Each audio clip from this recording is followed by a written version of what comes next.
Now, the MSU Federal Credit Union Coaches Show. You throw everything out the window when we play each other, whether we're where you are in the standings, where they are, and yeah, I think it's always about the next game and the next matchup, and that's one of the reasons you come to Michigan State is, you know, the chance to play in this series, and our guys are excited for it. Izzo between the legs, throws one up, and it goes! It was great, not just for Steven. It was great for 15,000 people in stands and thousands of people watching, and if he wouldn't have scored a point, it wouldn't have changed the experience and the memories that he's had. It was a memory-making day, but it's been a memory-making life for him. This past Sunday was a day the Izzo household will remember for a long time, as in the closing minute of MSU's win over Rutgers, Tom Izzo's son Steven entered the game and scored his first career points at MSU. Tom said after the game, it's been a few years since he's heard the Breslin Center get that loud, and when he sat down with us this week, he shared there is much more to the meaning behind that moment. Izzo between the legs, throws one up, and it goes!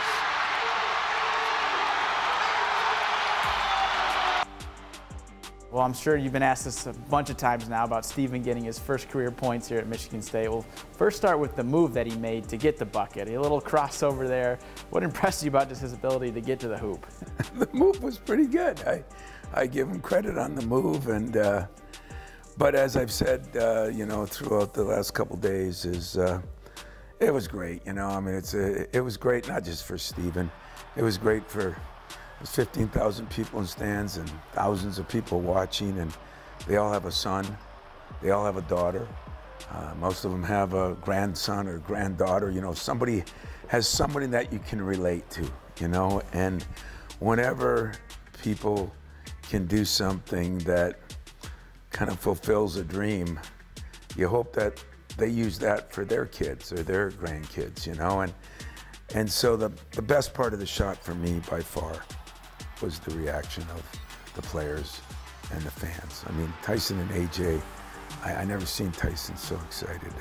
Jaden Akins on the bench. I mean, if I could bottle that and say, hey, to hell with Steven, let's do this for the whole team all the time. And then the fans, you know, it was just, yeah, is he a fan favorite because maybe he's the small guy, he's this, he's that.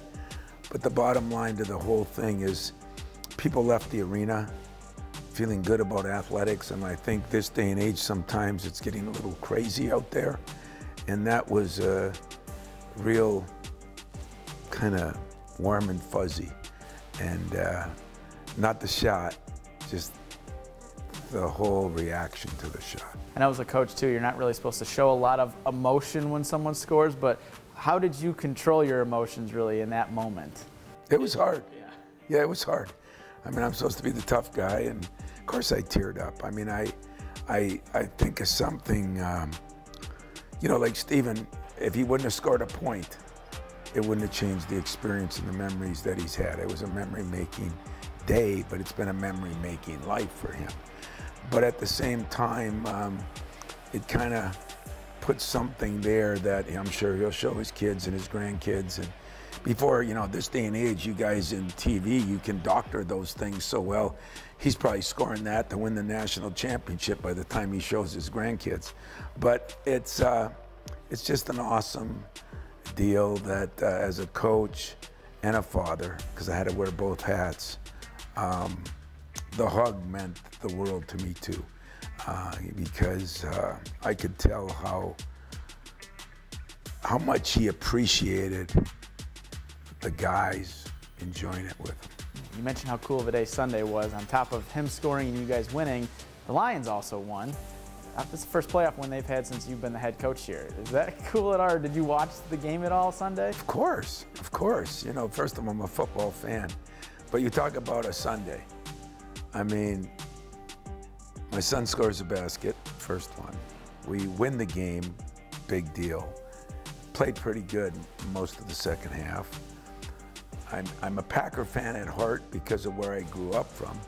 So I get home and I had some guys over from one of my playing days at Northern and my coaching days. They had a little reunion, and so they were there, and we watched the Packers win easy. And then everybody left, and I was watching a little film, and I got to enjoy the Lions. And you know what I appreciate, like Dan, is I just love the guy because he's just a regular guy, you know, and he wants to be a regular guy. He's the perfect coach for Detroit. For our state, he's done an incredible job. For our city of Detroit, which is the biggest city in our state. Yeah, and then overall this season now for your team, you obviously start 1-4 in Big Ten play. I think it's clear this team is much better than that record. But you said after the Illinois game that you know where this team can get. Yeah. Where do you feel like it can get now in the final 2 months of the regular season? Yeah, I think it can get everywhere we hoped it could get at the beginning of the year. You know, I mean, we've had a couple things that have happened. We went on a shooting slump like I've never seen, you know, start out the year, 2 for 32 from the 3. You know, where does that come from? We started out poor free throw shooting team. I mean, there was nothing we did in the summer, the fall, or last year that was indicative of that. And unfortunately, that sometimes happens in sports. It wasn't the players not putting forward. It wasn't them reading their press clippings, in my humble opinion. It just happened. And then we played pretty good in a couple games. Arizona, Nebraska, that we lost, that the other team played better. You know, our schedule has been a little tougher. And now, you know, we've got to figure out, we put our backs against the wall a little bit.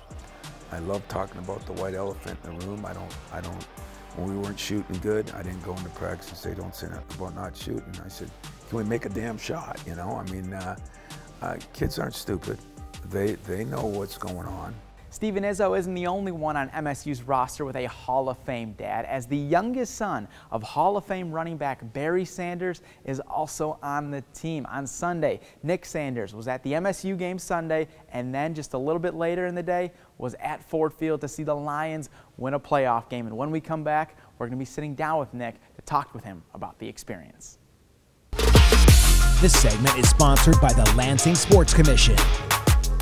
Experiencing a Spartans game is a lot like life. Farm Bureau Insurance sees the connection and is a proud supporter of Michigan State athletics. Find an agent who can protect what matters to you. It all started with an idea. We came here with 2 kids and a suitcase. A business to proudly call your own. The most gratifying part of owning a business is the relationships that have formed over the years. Made even better by a reliable partner to support you every step of the way. Anytime we have any questions or we need any assistance, we can go to the entire team at MSU FCU. So when it's your moment, dream big.